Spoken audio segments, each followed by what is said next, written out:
Good morning eighth class. कैसे हैं आप सब। मैं देवेंद्र अहलावत आप सबका अपनी क्लास में स्वागत करता हूं। कल हमने सिविक्स का चैप्टर किया था जिसके 5 क्वेश्चन हम ऑलरेडी कर चुके हैं। 6th क्वेश्चन आज हम करने जा रहे हैं, वो है डिफाइन कॉन्स्टिट्यूशन, यानी कि कॉन्स्टिट्यूशन क्या होता है, इसको हमने डिफाइन करना है। A constitution help serve as a set of rules and principles that all persons in a country can agree upon as the basis of the way in which they want the country to be governed।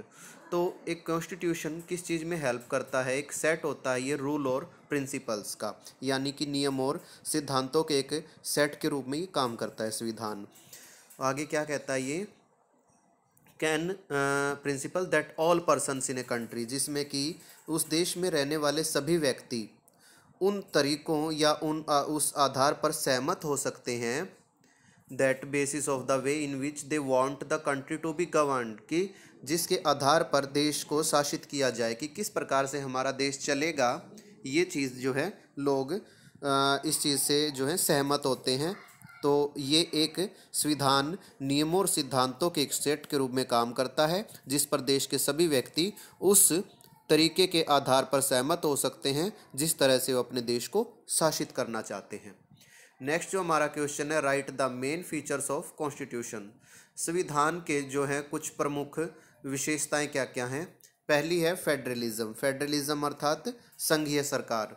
दूसरा parliamentary form of government, यहाँ पर government जो है parliament के द्वारा चलाई जाती है, संसदीय जो है रूप इसका है। तीसरा है सेपरेशन ऑफ पावर्स, यानी कि यहाँ पर शक्तियों का बंटवारा किया गया, सेपरेशन का अर्थ होता है बंटवारा।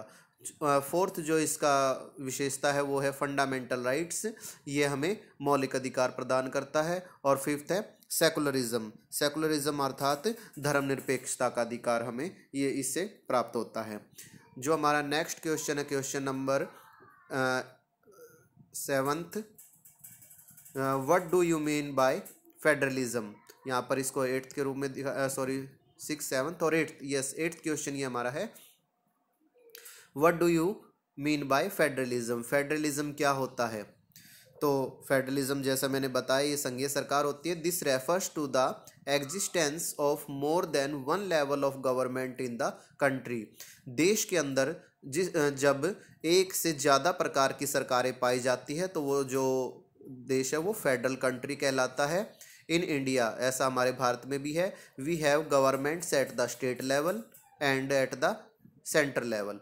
तो यहाँ पर दो तरह की सरकारें पाई जाती हैं, एक संघीय सरकार जो देश को चलाती है और सेंट्रल गवर्नमेंट यानी केंद्र सरकार जो कि देश को चलाती है, और एक स्टेट लेवल की सरकार जो प्रत्येक स्टेट के अंदर पाई जाती हैं, मुख्यमंत्रियों के द्वारा इसको संचालित किया जाता है।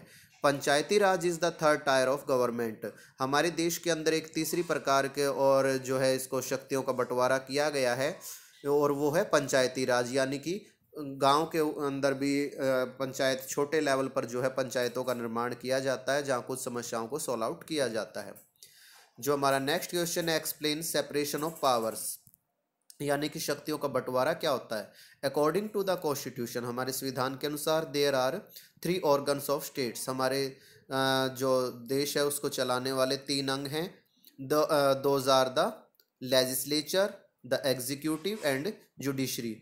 फर्स्ट है लेजिस्लेचर, लेजिस्लेचर होता है विधायिका या विधानमंडल। दूसरा है एग्जीक्यूटिव यानी कि कार्यपालिका, और तीसरा होता है judiciary. The legislature refers to our elected representatives, legislature में कौन आता है, हमारे जो चुने हुए प्रतिनिधि हैं जिन्हें हम नेता हमारे कहते हैं, वो सारे इसमें शामिल होते हैं।